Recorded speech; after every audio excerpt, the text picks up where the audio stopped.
Over the last 4 years, our country has benefited from a presidential term filled with major accomplishments. President Donald Trump has repeatedly surprised the skeptics, confounded his critics, and delivered significant policy victories that have strengthened our country. Case in point, back in May, when the president set the goal of finding a pandemic-ending vaccine by the end of this year, his timeline was literally dismissed by people who assumed they knew better. Here was one quote: "Trump promises coronavirus vaccine by the end of the year," scoffed one headline, but his own experts temper expectations. Fact check complained, another headline: "Coronavirus could come this year," Trump says. "Experts say needs a miracle to be right," end quote. Well, with the genius of science, support from Congress, and the bold leadership of the Trump administration, that medical miracle arrived right on schedule. Americans on the front lines are receiving vaccinations as we speak. This episode offers a kind of microcosm of the last 4 years. On so many subjects, from economic prosperity to foreign policy to protecting American families, the skeptics doubted him. The critics derided him.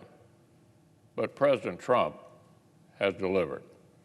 When President Trump ran for office, he promised to help open a new chapter for working families. After 8 years of failed policies that concentrated wealth and optimism among the lucky few, prosperity was going to flow to all kinds of workers in all kinds of communities, he said. And that's exactly what happened. Before this pandemic spread from China and the world had to slam on the brakes, the American people had the best job market in living memory. With help from the policies of President Trump and Republicans in Congress, American workers dynamited the stagnation that experts had said was the new normal. Unemployment hit a 50-year low. Capital markets hit record highs. And this time, all kinds of Americans got to share in the gains. We saw earnings grow faster for workers than for managers, faster for the bottom 25 than for the top 25. This success was fueled in part by the policy leadership of President Trump. This administration pursued bold regulatory changes. Once-in-a-generation tax reform had eluded prior leaders. This president signed it into law in his first year. And together we repealed the worst part of Obamacare. The unfair individual mandate was zeroed out. President Trump also took historic steps to strengthen the future of our trade with the world. He secured the historic United States-Mexico-Canada agreement and the bilateral tax treaties with partners in Europe and in Asia. A nation this productive needs plenty of energy to keep it going. Fortunately, President Trump and his administration ended the ideological war on fossil fuels and hit the accelerator on all of the above American energy dominance. In the last 4 years, we surpassed Saudi Arabia in oil production. We saw energy exports exceed energy imports for the first year in almost 70 years. Meanwhile, we saw CO2 emissions fall, along with other harmful pollutants. That energy independence has dramatically strengthened our hand with respect to the rest of the world, particularly the Middle East. So speaking of the Middle East, President Trump wasted little time pulling back from the prior administration's disastrous Iran deal. His team eliminated daylight between us and Israel and repaired our relationships with Arab partners. And he aligned these relationships around our common shared interests, countering threats like radical Islamic terrorists and Iranian aggression. Under President Trump's command, our forces took terrorist leaders like al-Baghdadi and Soleimani off the battlefield. The physical caliphate that ISIS established on the previous president's watch was destroyed. All of this paved the way for the Abraham Accords, the historic normalization of relationships between Israel and the UAE, Bahrain, Sudan, and most recently, Morocco. And the potential is there for more on the horizon. Now, the Middle East isn't the only place where the Trump administration has shored up our footing on the world stage. Our 45th Commander-in-Chief set out to rebuild and modernize our military and to move our foreign policy from a chapter of weakness and apology into a renewed posture of strength. 4 years later, we have a new national defense strategy to compete with and deter adversaries like Russia and China.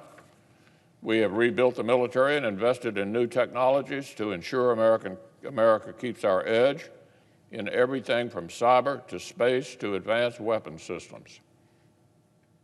And the President's leadership has not stopped with those who are currently serving. He also signed into law the historic VA Mission Act to ensure our dedication to the men and women in uniform does not end when their tours conclude. So clearly, Madam President, the list of American accomplishments since 2016 is nearly endless. There are the many miles of new protections on our southern border. At one point, apprehensions at the border hit their lowest level since the 1970s. Essential causes like religious liberty and the most vulnerable, the unborn, have had a champion in this administration instead of an adversary. There have been historic new steps to conserve our national treasures, like the Great American Outdoors Act. And perhaps most important of all, President Trump nominated and this Senate confirmed 3 outstanding Supreme Court justices, along with more than 220 more Article III federal judges. These are brilliant, young constitutionalists, men and women in lifetime appointments who will renew the judiciary for a generation. All because President Trump knows we need judges who respect the essential but limited job description the framers wrote for our third branch of government. So as you can see, Madam President, it would take far more than one speech to catalog all the major wins the Trump administration has helped deliver for the American people. The outsider who swore he would shake up Washington and lead our country to new accomplishments, both at home and abroad, proceeded to do exactly that. President Trump and Vice President Mike Pence deserve our thanks and our gratitude for their tireless work and their essential roles in all these victories and in many more. 6 weeks ago, Americans voted in this year's general election.